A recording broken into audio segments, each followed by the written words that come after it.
On my 30th birthday, my father looked me in the eyes before 16 people and said, "I wish you were never born." I didn't scream, I didn't cry. I said, "Okay," by sunrise. I had moved my savings, packed my clothes, taken my mother's photos, and disappeared without giving anyone an address. Dad thought I'd come crawling back. Instead, his calls changed from "come home" to "we need your signature." That was when I realized the insult wasn't the real story. The paperwork was, and what I found inside it made me question 20 years of trust. Before I tell you what was hidden, hit like, comment where you're listening from, and tell me, would you have signed or walked away? My name is Sienna Barrett. I was 30 years old, lived in the Minneapolis-St. Paul area, and worked as a physical therapist at a rehabilitation hospital, most days. I helped people rebuild what illness or surgery had taken, stroke patients relearning balance, older adults learning to trust their legs again, people recovering from joint replacements, spinal injuries, or months in bed. I understood patience. That was probably why I stayed with my father longer than I should have. 2 years before my 30th birthday, Dad had bypass surgery. His name was Howard Barrett. He was 61. Worked as an operations manager for a commercial building supply distributor, and had always been a man who needed to feel useful, necessary, and right. After surgery, he asked me to move home for 6 months. I ended my lease, moved into the lower-level bedroom, drove him to appointments, tracked his medications, and helped with rehab. 6 months became a year, then almost 2. By then, Dad had recovered, but everyone had a reason I should stay. "Why waste money on rent, Brenda?" my stepmother would say. "You're saving for a place anyway." So I stayed. I paid $850 a month toward household expenses, bought groceries, covered part of the internet, and saved everything else I could. By 30, I had $41,800 set aside for a condo. The house had never felt completely mine. Not since my mother died. Her name was Laura Ellison Barrett. She died from breast cancer when I was 11. Before she died, she created a trust for me. I knew it had helped with tuition, books, and some medical expenses. What I did not know was how much remained. Dad handled everything whenever I asked. He said some version of the same thing. College ate most of it. Or, there's barely anything left.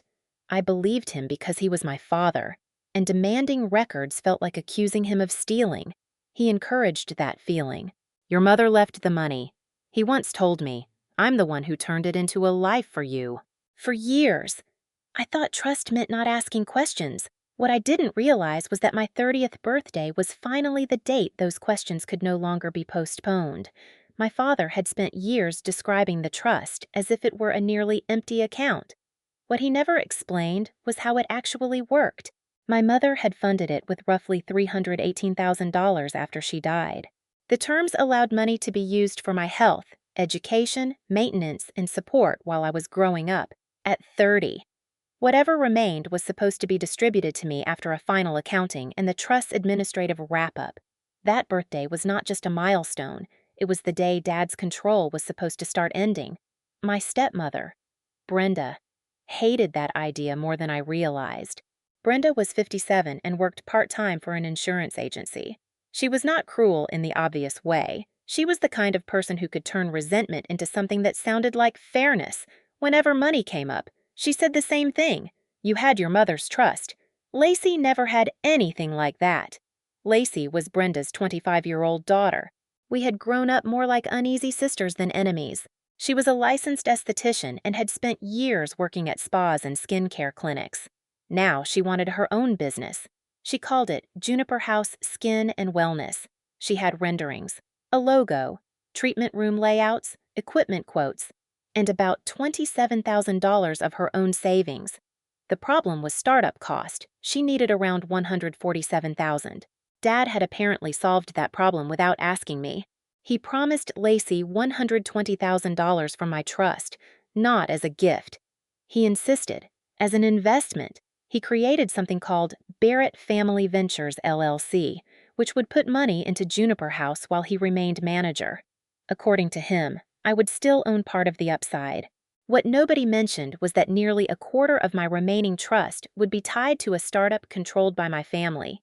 Then there was the leather folder. Inside were documents Dad wanted signed on my birthday. One approved his trustee accounting. Another released him from claims connected to his management of the trust. A third authorized the family investment. There was just one problem. I had never seen the accounting I was supposedly approving. Dad's plan depended on one thing: cake, relatives, pressure. And 16 witnesses would make it harder for me to say no. He was right. I didn't say no. I said something more dangerous. I want my own attorney to read it first. That was when my birthday stopped being a celebration. The birthday dinner started normally. Brenda cooked. Lacey brought a cake. A few relatives came, along with 2 family friends and Lacey's boyfriend. 16 people in all. After dessert, Dad stood with his glass and smiled at me. "Your mother made sure Sienna had a head start," he said, "tonight. Sienna gets to use part of that blessing to give Lacey hers." I looked at Lacey. She opened a presentation folder filled with renderings for Juniper House. Then Dad placed the leather folder in front of me. "We're putting $120,000 into the business." I stared at him. "Who is we, your trust, technically? I never agreed to invest." Brenda sighed. "Lacey never had a trust fund waiting for her." "Neither did I." I said, "I had a mother who died." The room went quiet. Dad pushed the paperwork closer. "Just read it." I did. The first document approved his trustee accounting. The second contained the words "release and indemnification of trustee." I stopped. "Why am I releasing you?" "It's standard language. Then I want my own attorney to read it." His expression changed. "After everything I sacrificed raising you, you still treat me like a thief." I said, "I want a lawyer." He slammed his hand onto the table.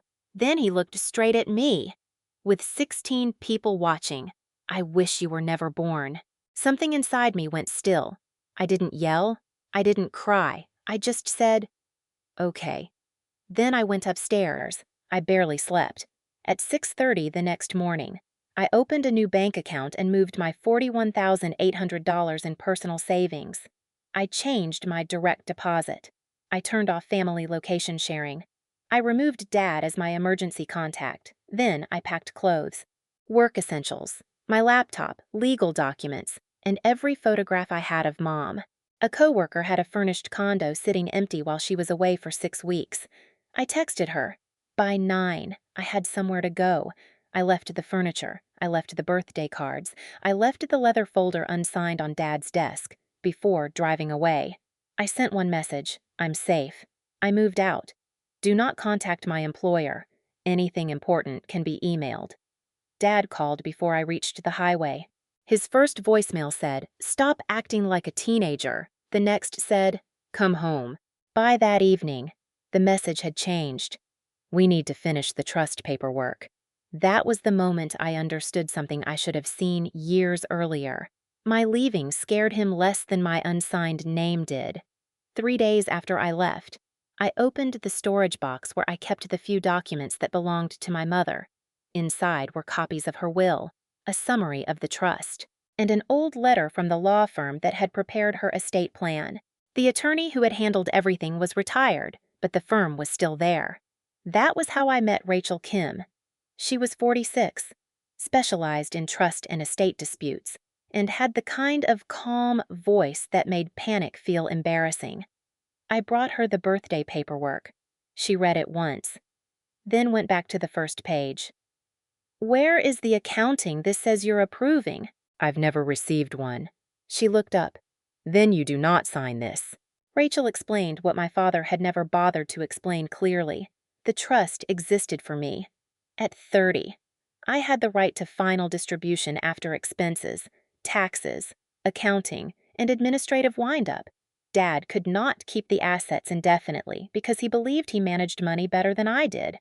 And putting $120,000 into a startup connected to his stepdaughter created a conflict serious enough to deserve independent review.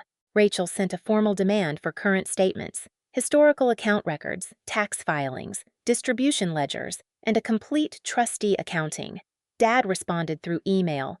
"Sienna has always known how the trust was used." Rachel read that sentence twice. Then producing the records should be easy. A week later, the brokerage custodian confirmed the current value. $468,000. I stared at the number. That can't be right. Rachel turned the statement toward me. It is. Dad had told me there might be $50,000 left, maybe less. There was almost $500,000. Rachel would not let me jump straight to conclusions. The original trust was invested for years, she said. Growth matters, so do valid expenses, taxes, and fees. We need the records before we decide what anything means. She brought in Jonah Weiss, a CPA who specialized in fiduciary accounting. Jonah reconstructed almost 19 years of activity.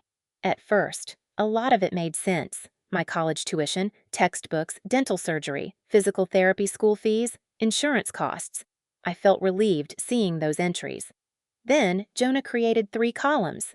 Clearly appropriate, possibly support-related. Hard to justify. The 3rd column kept growing. Dad had used trust money for expenses I had never heard about.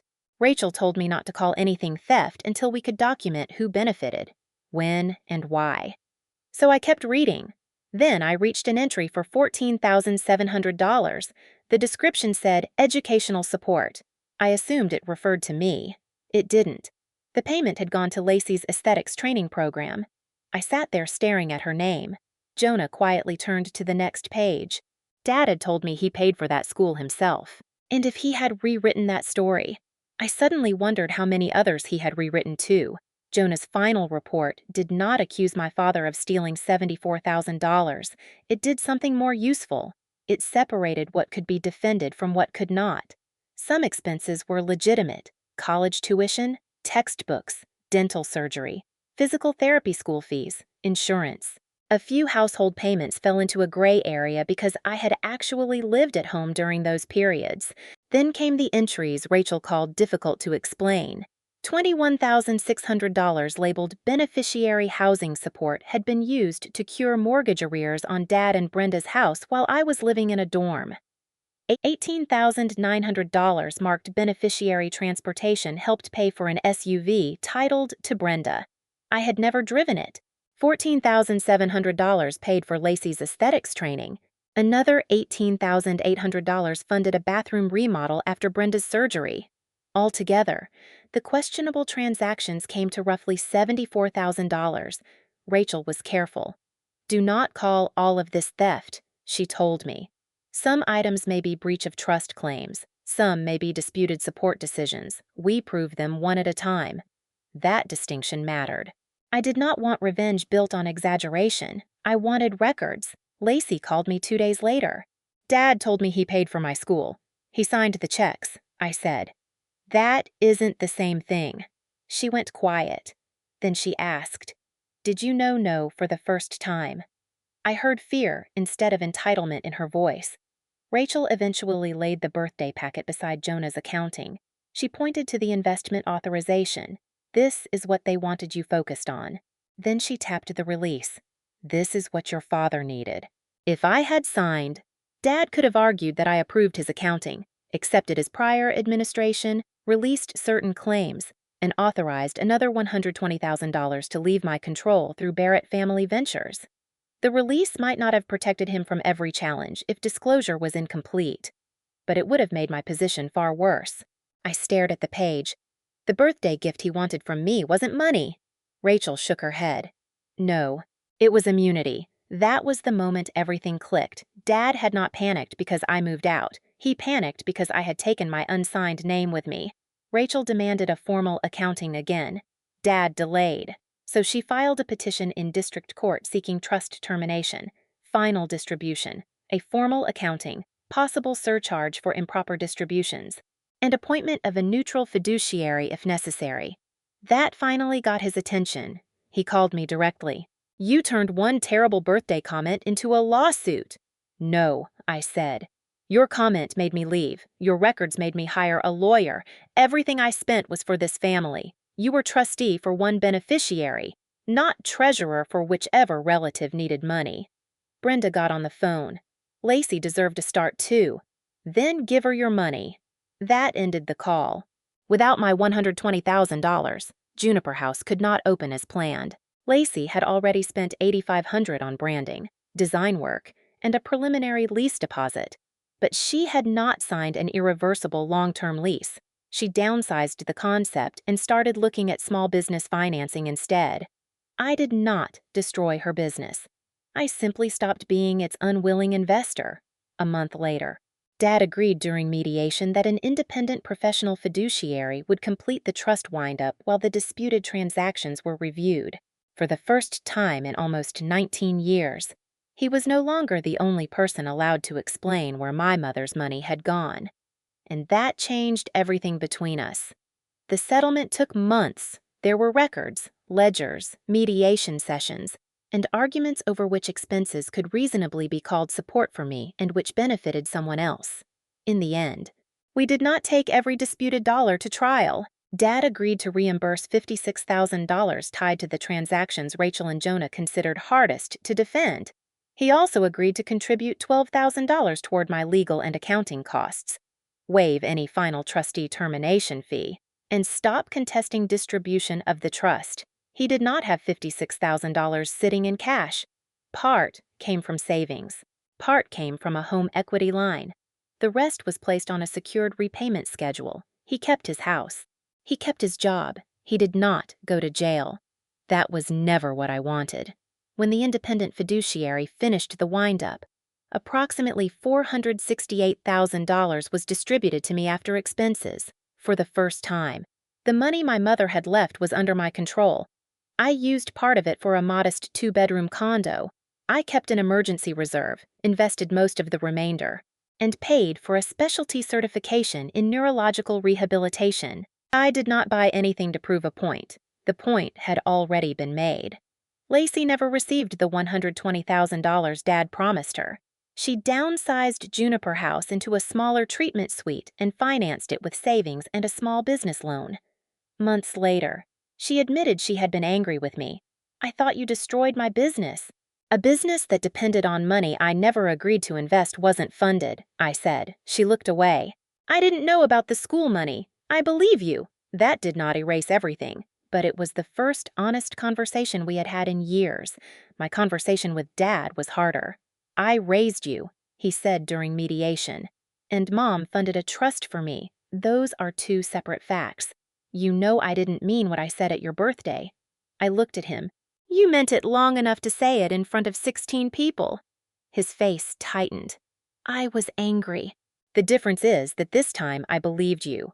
After that, I ended every financial connection between us. No shared location, no emergency authority, no family investments, no moving back home." When the trust closed, Rachel handed me an envelope from my mother's estate file. It did not contain money. It contained a letter, and one sentence in it explained exactly what the trust meant to give me all along. The letter was 1 page. My mother wrote it when she knew she was running out of time. She told me she loved me and hoped I would choose work that mattered and people who made me feel safe. Then I reached one line. "Use what remains to build the life you choose." I read it 3 times. Dad had forgotten what the trust was for. It was never a family fund. It was never payment for raising me. It was never startup money for Lacey. It was freedom my mother left behind. A year later, I was a physical therapist, living in my condo. Lacey had opened her treatment suite. Brenda kept her distance. Dad sent me a birthday card. Inside, he wrote, "I'm sorry for what I said. No paperwork, no request." I kept the card, but I did not go back for dinner. Maybe someday. My father thought raising me gave him authority over anything my mother left behind. My 30th birthday was the day both kinds of control expired. He thought leaving was the worst thing I could do. He never imagined it would give me enough distance to read the paperwork. Would you have left too? Comment below and subscribe for more clean revenge stories.